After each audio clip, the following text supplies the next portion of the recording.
Sebelum na paketnya yang bahwa waduk kamu cukup dangkal. Dan waduknya waduk payah laut.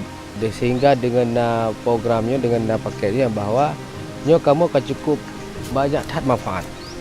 Sehingga dalam halnya manfaat yang kamu rasakan, kamu berusaha berhasil panen. Yang pertama. Yang kedua, setelah pengurukannya yang bahwa iji bisa mencapai kamu dari hampir 2 bulan. Jadi sangat bermanfaat bagi kamu masyarakat yang bertani di bawah I-nya. Jadi kamu berharap Bangkosar kalinya untuk DPRI kamu sangat antusias kepada Bangkosar dan kamu berupaya Bangkosar semoga tercapai di DPRI.